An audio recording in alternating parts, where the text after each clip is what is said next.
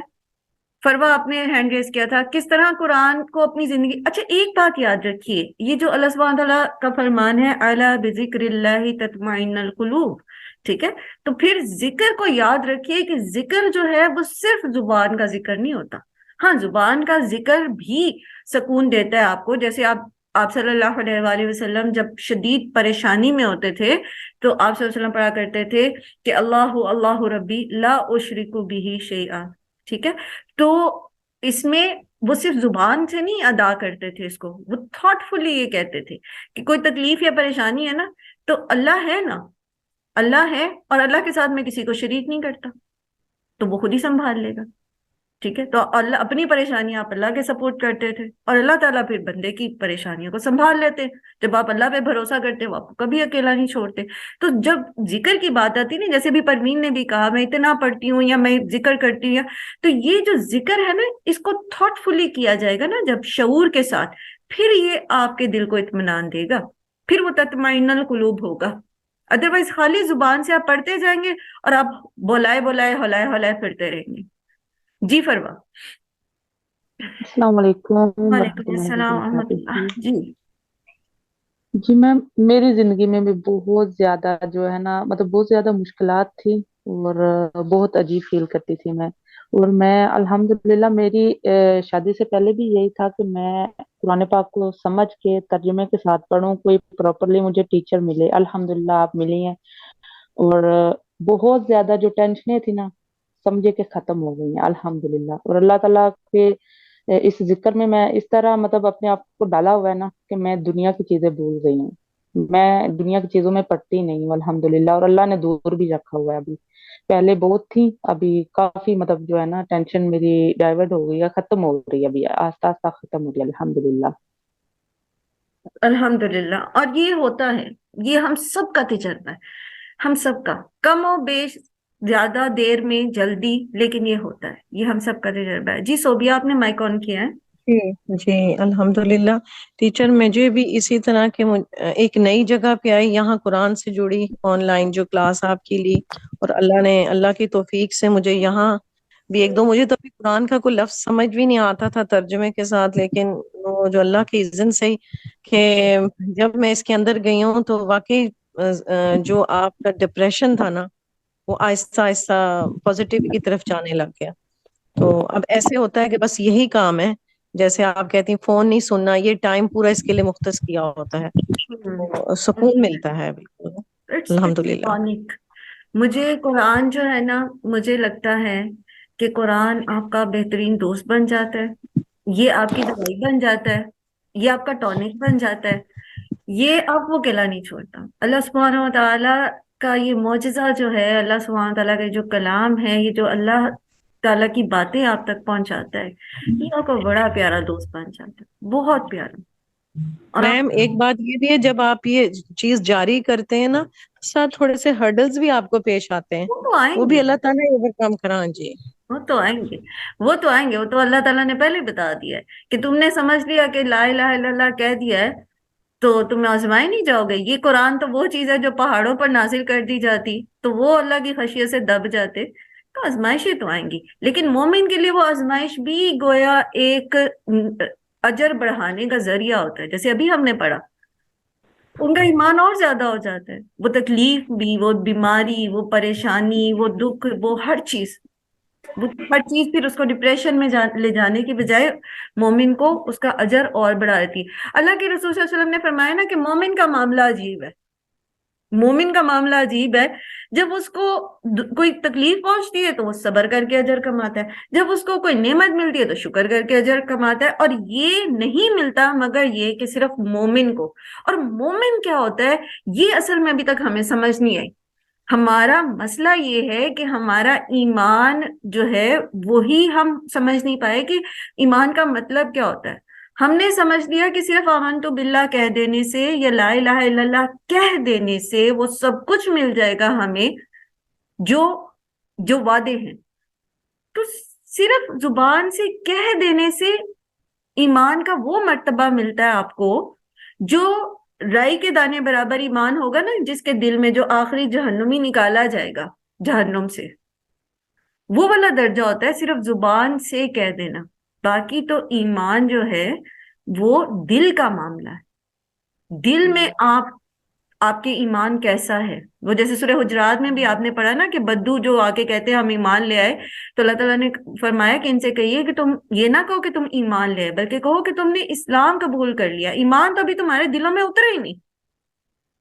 تو اللہ پر ایمان، اور سورہ نساء میں ہم نے پڑھا کہ اللہ سبحانہ وتعالیٰ فرماتے ہیں یا ایھا الذین آمنوا آمنو، اے لوگوں جو ایمان لائے ہو ایمان لے آؤ۔ یعنی آپ نے کہہ دیا لا الہ الا اللہ تو اب سمجھو کہ یہ ہے کیا۔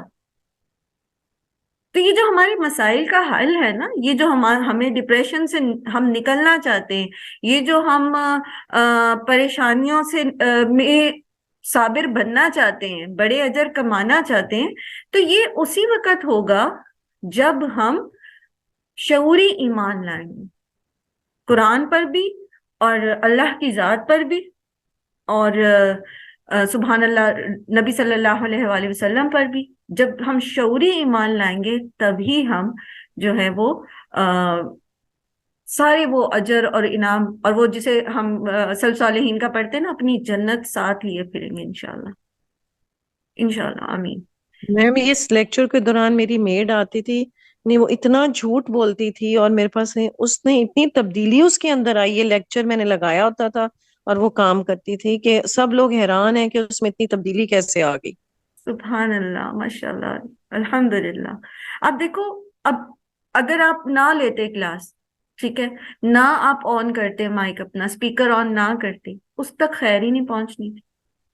سبحان اللہ۔ تو یہ ہماری چھوٹی چھوٹی سی کوششیں ہیں، ہماری تڑپ ہے کہ ہم جب کچھ کرنا چاہتے ہیں تو ہم کر پاتے ہیں، اور یہی اللہ تعالیٰ نے بتا دیا آپ کو کہ لمن شاء منکم ان یتقدم او یتأخر۔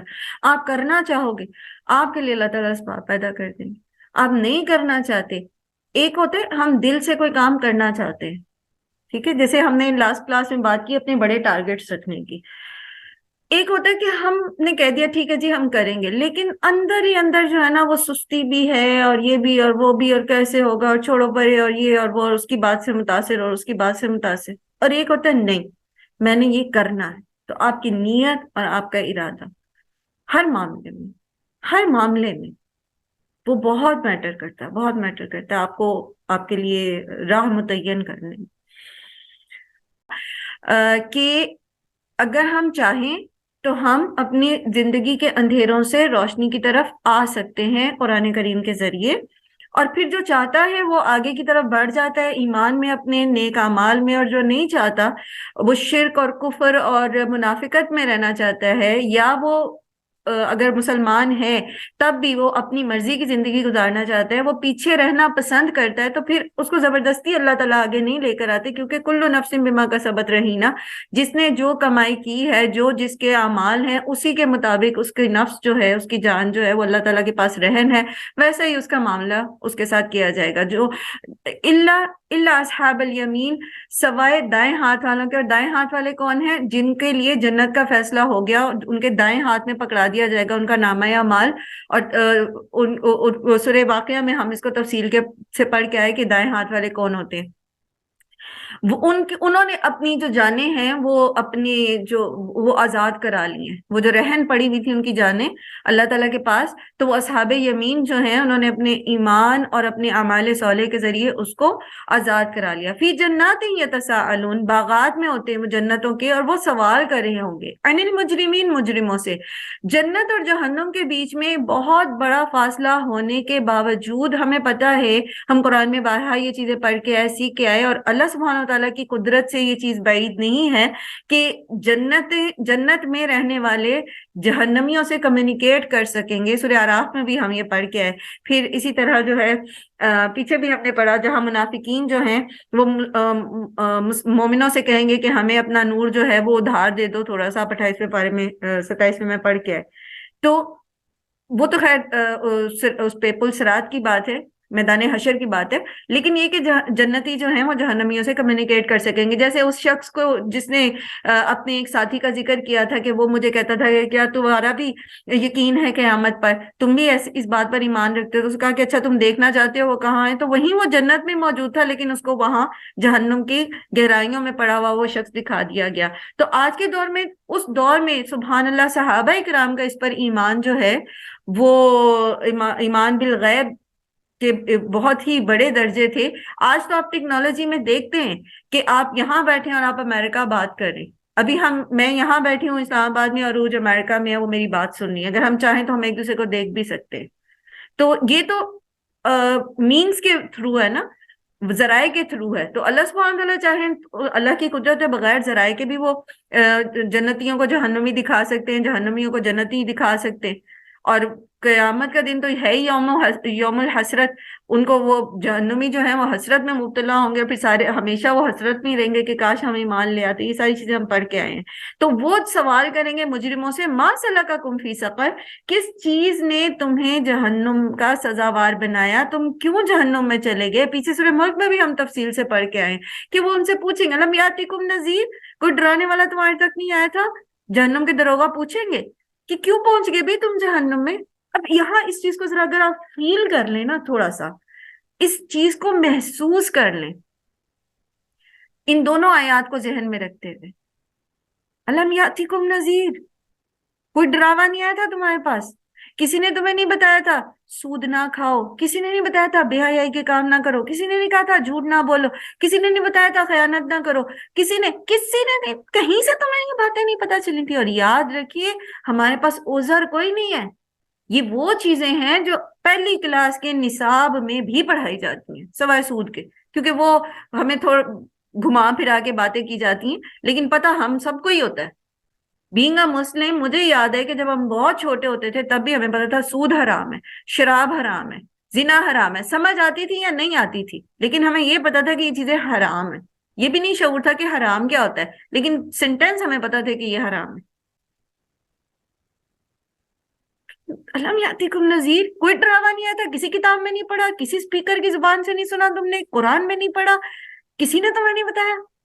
قالوا بلا قد جاءنا نذیر، آئے تھے جی، ڈرانے والے آئے تھے، بتایا تھا، میری سہیلی نے میسج فارورڈ کیا تھا، فلاں نے بتایا تھا، آئے تھے، لیکن ہم نے مانے نہیں، ہم نے ایسی باتیں بنی ہوئی ہیں۔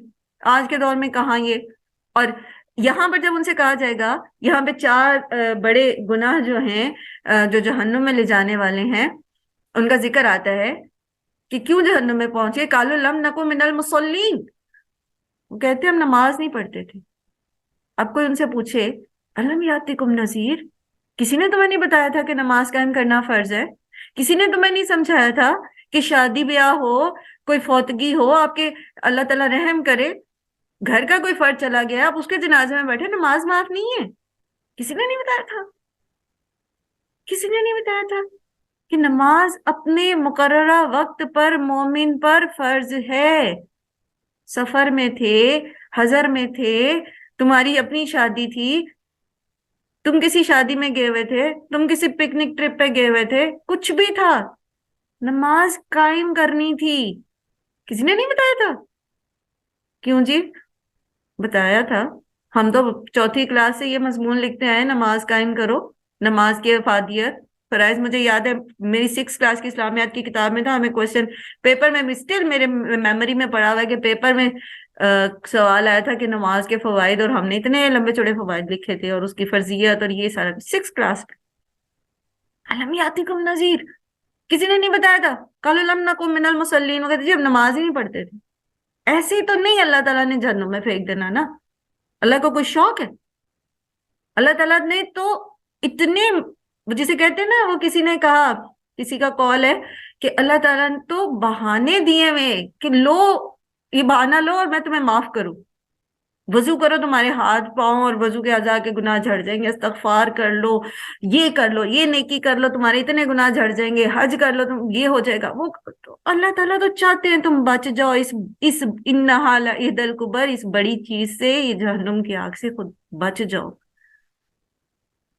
ابھی بھی ہماری کلاس میں جتنے لوگ موجود ہیں یہ آیت پڑھیں، قالوا لم نکو من المصلین، اور یہ شیئر کریں اپنے اپنے گھر والوں، اپنے بچوں، شوہروں اور اپنے عزیزوں و اقارب میں اور اپنے دوستوں کے ساتھ.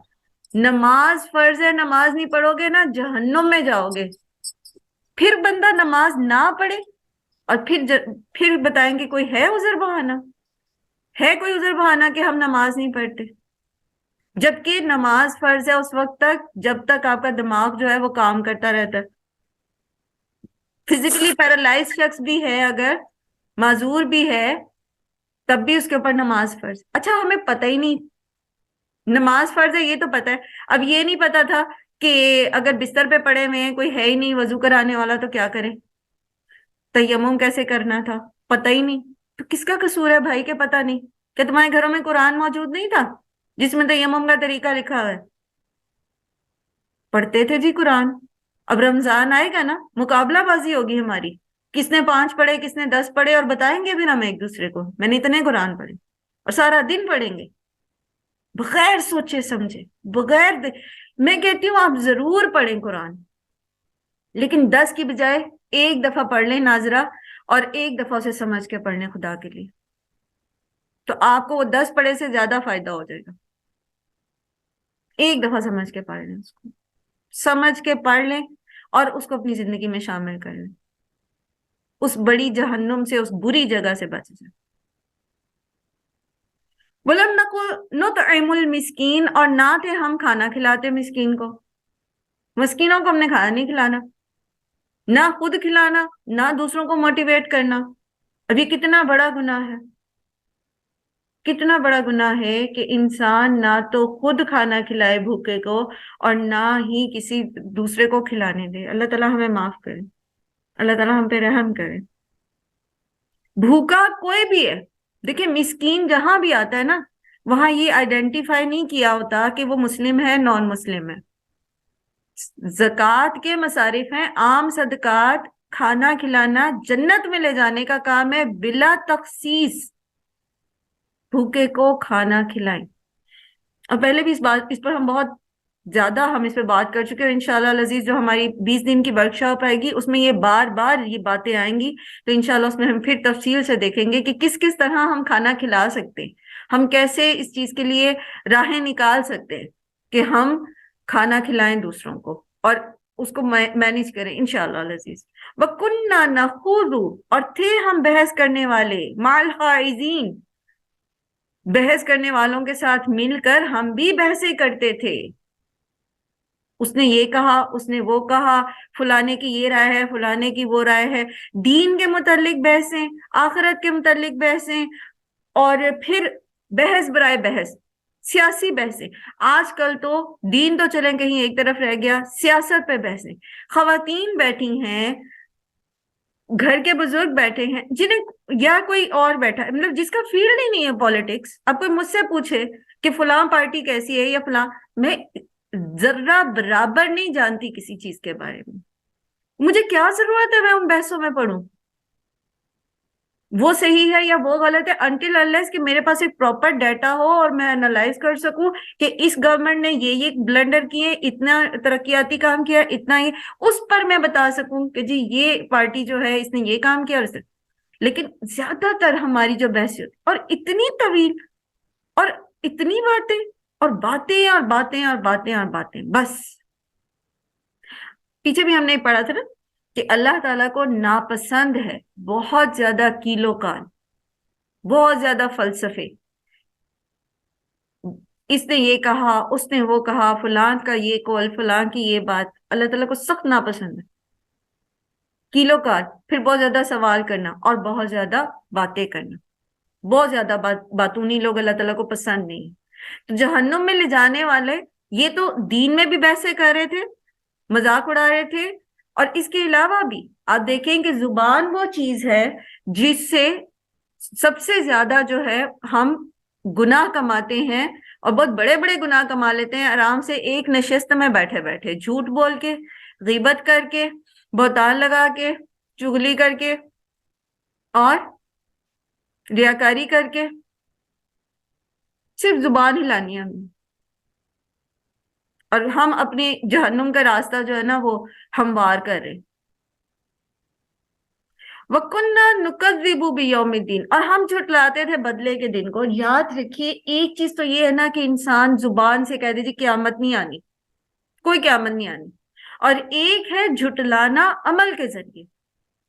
زبان سے تو ہم کہتے ہیں کہ آخرت کا دن آئے گا، مالک یوم الدین پڑھتے ہیں نماز میں، ہر رکعت میں مالک یوم الدین، بدلے کا دن ہے جی، بدلے کا دن. لیکن جب عمل کرنے کی باری آتی ہے، عمل کرنے کی باری آتی ہے تو ہمارا عمل ایسا ہوتا ہے کہ جیسے ہمیں اللہ کے سامنے جواب نہیں دینا. جب ہم کسی پر الزام لگا رہے ہیں، بہتان لگا رہے ہیں، کسی کا حق مارے ہیں، وراثت میں حق مارے ہیں، ہم سود پہ قرضے لے رہے ہیں یا دے رہے ہیں، ہم بے حیائی کے کام کر رہے ہیں، ہم گواہی کو چھپا رہے ہیں، ہم حق کا ساتھ نہیں دے رہے، اپنے گھر میں ہم جو ہیں وہ حق کو قائم کرنے والے نہیں ہیں. ہمیں پتہ ہے کہ بیٹا غلط ہے، ہم پھر بہو کو دبا رہے ہیں. ہمیں پتہ ہے کہ ماں غلط ہے، ہم پھر بھابھی کو دبا رہے ہیں، ہم اس پہ الزام لگا رہے ہیں. ہمیں پتہ ہے اور ہم حق کا ساتھ نہیں دے رہے. تو یہ کیا ہے؟ یہ آخرت کے دن کو جھٹلانا نہیں ہے کیا؟ ہمیں پتہ ہے کہ ہم اپنے الفاظ سے دوسرے کو تکلیف دے رہے ہیں. ویسے ہم کہتے ہیں کہ اللہ تعالیٰ مالک یوم الدین ہے، آخرت کے دن کا مالک ہے، اور وہ بدلہ دے گا، اور بدلہ بھی کیسا دے گا. ہمیں پتہ بھی ہے کہ ثوابہ برابر بھی جس کا عمل ہوگا، ذرے کے برابر بھی نیکی یا برائی وہ سامنے لائی جائے گی، پھر اس کے مطابق بدلہ دیا جائے گا. ہمیں پتہ ہے، پر جب ہم عمل کرنے لگتے پتہ نہیں کدھر چلا جاتا ہے وہ سارا علم ہمارا. اللہ تعالیٰ ہم پہ رحم کرے، اللہ تعالیٰ ہم پہ رحم کرے. اللہ تعالیٰ ہمیں جو ہمیں علم دیا ہے، ہم اللہ سے دعا کرتے ہیں اللہم انفعنا بما علمتنا، اللہ تعالیٰ آپ ہمیں نفع دے اس علم کے ذریعے جو آپ نے ہمیں دیا ہے، ورنہ کوئی فائدہ نہیں اس علم کا. اللہ تعالیٰ ہم پہ رحم کرے، اللہ ہمیں معاف کرے. ہم عملاً یوم الدین کو جھٹلاتے ہیں، عملاً. اللہ تعالیٰ ہم پہ رحم کرے.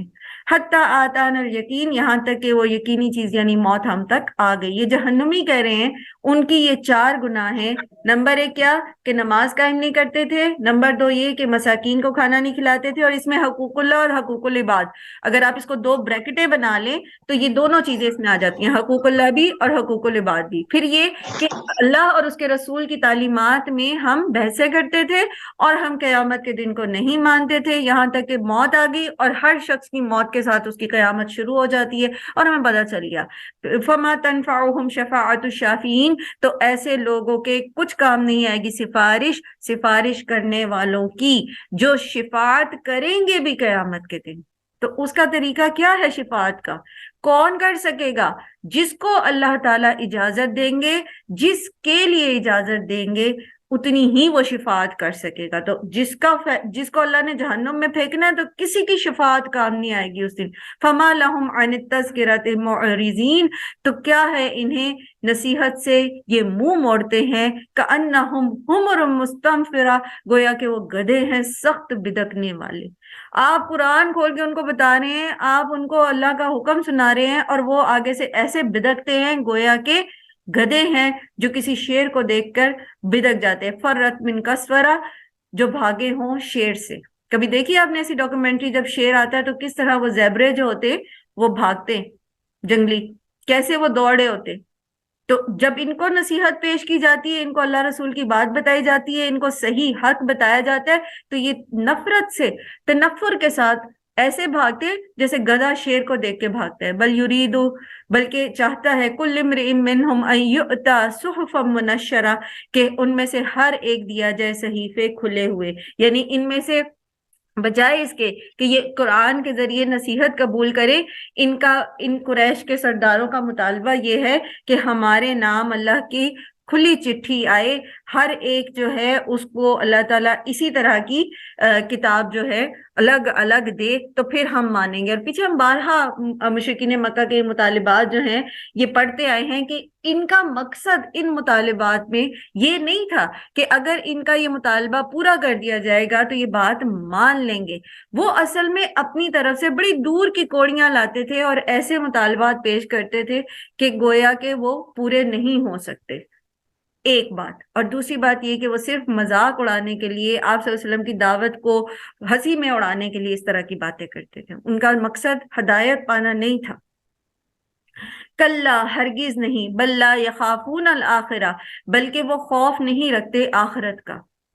بارہا جب اب یہ آخری صورتیں چل رہی ہیں، آخری پارے آپ کے چل رہے ہیں، اور پہلا پارہ جب آپ نے پڑھا تھا اسی میں ہم نے یہ سیکھ لیا تھا کہ مفلحون جو ہیں سورہ بقرہ کی ابتدائی 5 آیات میں، مفلحون وہ ہوتے ہیں جو وبالآخرۃ ہم یوقنون، جو آخرت پر یقین رکھتے ہیں وہی فلاح پاتے، جن کو بدلے کا حساب دینے کا خوف نہیں ہوتا، جنہیں پتہ ہی نہیں ہوتا، جنہیں یقین ہی نہیں ہوتا کہ ایک دن اللہ کے سامنے ہم نے حاضر ہونا ہے، اور اس وقت کوئی ہماری مدد نہیں کر سکتا اللہ تعالیٰ سے، اللہ کے عذاب سے بچانے کے لیے، جب تک کہ اللہ کا اذن نہیں ہوگا.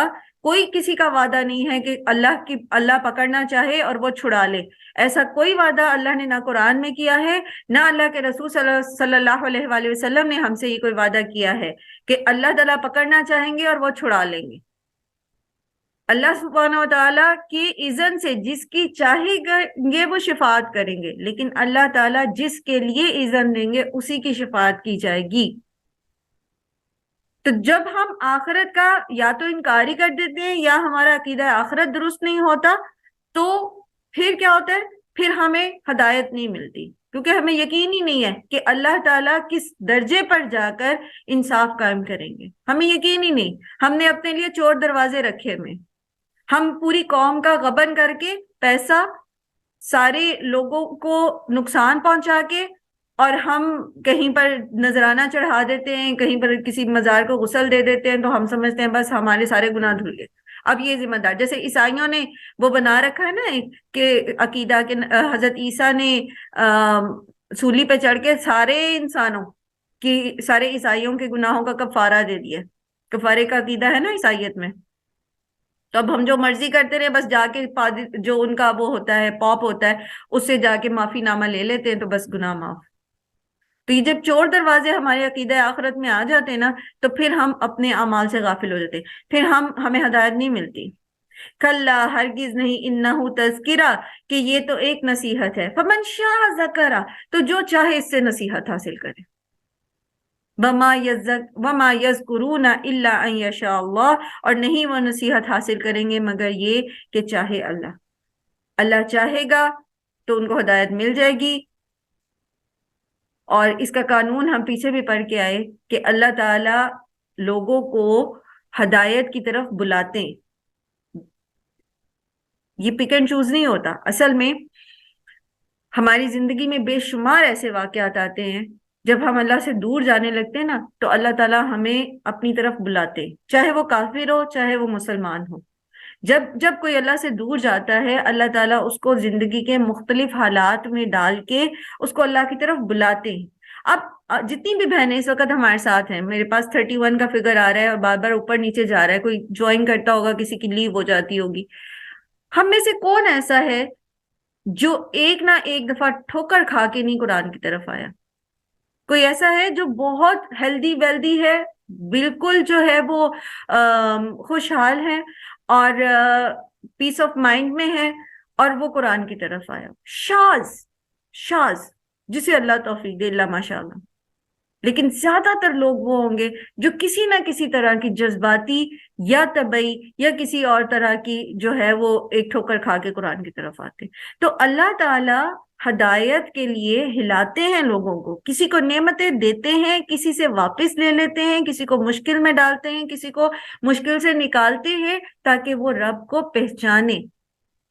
تو یہ نصیحت فائدہ دے گی تبھی جب اللہ کی اس قول پر آپ لبیک کہیں گے، جب آپ اللہ کی طرف آ جائیں گے. ہوا اہل التقوی و اہل المغفرہ، وہی اس لائق ہے کہ اس کا تقوی کیا جائے، اس کی پکڑ سے ڈرا جائے، اس کی رضا کی خاطر اعمال کیے جائیں، اپنی زندگیوں کو اس کی ہدایات کے مطابق ڈھال لیا جائے. صرف وہی واحد لا شریک جس کی جو عبادت کا حقدار ہے، اور وہی اس لائق ہے کہ وہ دوسروں کو بخشے. یہ واحد اللہ ہی ہے جو غفور الرحیم ہے، جو گناہوں کو بخش سکتا ہے. کوئی اور ذریعہ نہیں کہ ہم اپنے گناہوں کی بخشش کروا سکے. تو اللہ سبحانہ تعالیٰ ہمیں توفیق دے، ہمیں توفیق دے اللہ سبحانہ تعالیٰ کہ جو علم ہمارے پاس ہے ہم اس کے اوپر اسی طرح بأحسن و خوبی عمل کر سکے کہ جس سے اللہ تعالیٰ ہم سے راضی ہو جائیں، اور اللہ تعالیٰ ہمیں ہمارے اندھیروں سے روشنی کی طرف نکال لائیں، ہمارے اعمال کے اندھیروں سے، ہماری غلطیوں گناہوں کے اندھیروں سے، ہماری جہالت اور ہماری ڈپریشنز اور ہر طرح کے اندھیروں سے اللہ تعالیٰ ہمیں نور کی طرف، روشنی کی طرف لے جائیں. وآخر دعوانا الحمد للہ رب العالمین. سبحانک اللہم و بحمدک، نشہد ان لا الہ الا انت، نستغفرک و نتوب